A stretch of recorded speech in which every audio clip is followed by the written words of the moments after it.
What if I told you there's one big taboo that's keeping you from fully enjoying your retirement?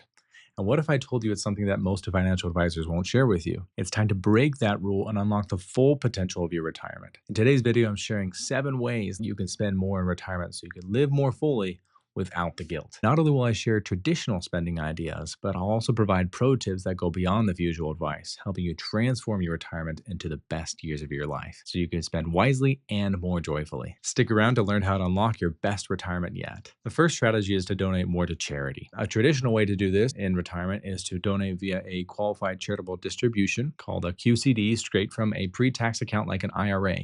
You can do this once you're 70 and a half.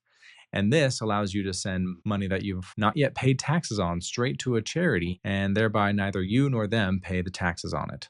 A pro tip is something like a donor advised fund. Now, there's an account that you can set up with a company called Daffy, and it serves as a placeholder for you to donate to. And you can capture those tax savings right away and let it grow tax free until you're ready to select a charity to donate to. They store and keep track of your receipts, so they're handy for you to access when tax season comes around. Another pro tip is that you can alternate years that you lump up your charitable donations. So skip a year, donate double the next year. That way, you can bulk up your donations in one year and get more tax savings all at once. The next tip is to recognize your mortality, which is easier said than done. I'm not here to scare you, but for example, I had a client pass away last week who was in good health. And in her 60s, she suffered a cardiac arrest while her spouse was out on errands. Came back and found her on the floor. Now, you may want to compete with the oldest person in the world and live forever, but none of us know when our time comes. You may have heard about the go-go years, the slow-go years, and the no-go years. Generally, the go-go are when you're out, you're thriving, and you have the energy and the means to do so. And the slow-go may be, hey, I still have the means, but I don't really have the oomph to do as many things as I used to. And so you change your pace, you change your habits. And the no-go years are when you may have the funds to do those type of activities, but you just don't have the energy. Your body restricts you from doing as much as you wanted to. My pro tip is to take some time for yourself. Think about what things really give you fulfillment in life and write them down. Decide what those activities are that you'd really like to be doing that you're not, and focus more on them instead of just staying in the same routine and think outside of the box. The next tip to spend more money is simply give yourself permission. The key here is making sure that you're doing it sustainably. Now, the traditional way of giving yourself permission to spend is just frivolous and saying, oh, why shouldn't I? And splurging here or there. But be more calculated about it and actually determine how much can I spend sustainably based on your spending profile, your investment allocation, your anticipated longevity, and your other goals as well, to be able to get a really good number that you can plan around. That is not going to be perfect, which is why it's important to update your plan regularly. But many times I find when people come to me for the first time, there's a gap between how much they are spending and could be spending, and that's just because they haven't done the math. They haven't measured twice, cut once to say, here's what I could be spending. And many times that gives them a breath of relief to say, oh my goodness, I think of the things I can be doing just because they're now giving themselves permission to spend. Now, the fear of overspending is a powerful motivator and really the antithesis to this video.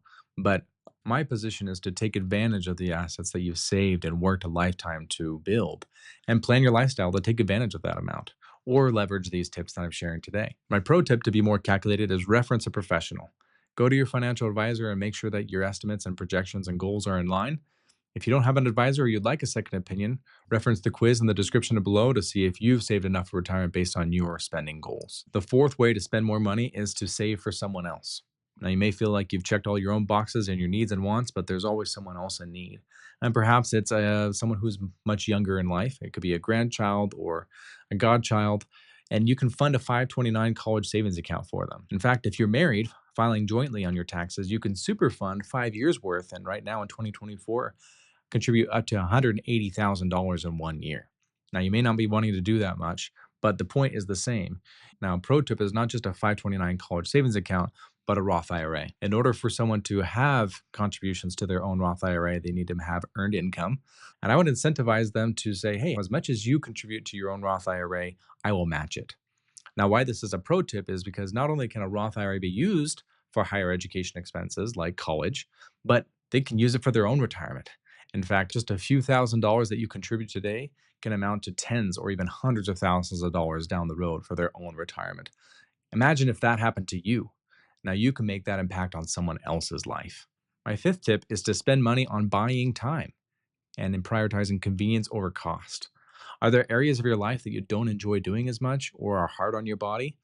The traditional method about spending on time is to pay someone to clean your house or cut your lawn, or maybe just invest in healthier habits like better food or exercise or better healthcare. Now, a pro tip for me is to think of how do you enhance the experiences that you're already doing, such as travel. If you're like my grandfather, flying is becoming less and less attractive because it's cramped and it's kind of a hassle to go through the experience. So think of ways you can spend money to optimize that experience, paying for TSA pre-check and expediting that security process. And even more importantly, paying for upgraded classes on the plane, like business class or maybe even first class. Those few inches of leg room and additional space for you can really improve that experience of flying. And frankly, if you can, I think you should. So you can lower that barrier as you want to do it again and again as you get older. Maybe you've heard the saying, fly first class or your heirs will. My sixth tip for spending more in retirement is to pick up a hobby. Now, maybe there's some hobby that's always piqued your interest. You're only too old for it if you say you are. There are literal 80 and 90-year-olds out there that are skydiving because they feel age is just a number. Get outside your comfort zone and pick up something new that gives you enjoyment.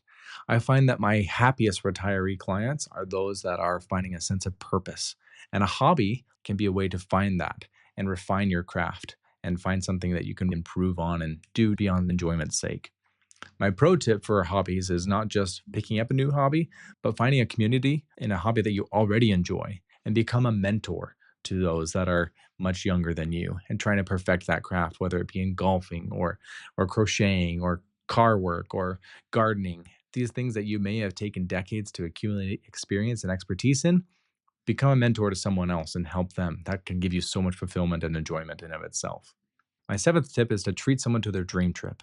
That could be something as simple as paying for a couple's honeymoon or sending your grandson to sports camp. But a pro tip to do instead is to find out someone's dream experience or trip, send them on it, and join them on it, even if it's outside of your comfort zone. You may be surprised on how much you actually enjoy it, but nonetheless, I think finding that experience with that person is something that you will never forget, and they won't certainly forget either. You'll find that all these ways have a similar theme, investing in more in experiences than material goods. Just because you can spend money on something doesn't mean you should. And I find that spending your money on experiences brings lifetime of memories and things that can last beyond anything you can physically buy. So if you want to achieve some sense of immortality, invest in other people and invest in experiences. I think they'll give you so much more fulfillment and enjoyment and create even more years on your own retirement because of it. I want to hear from you though.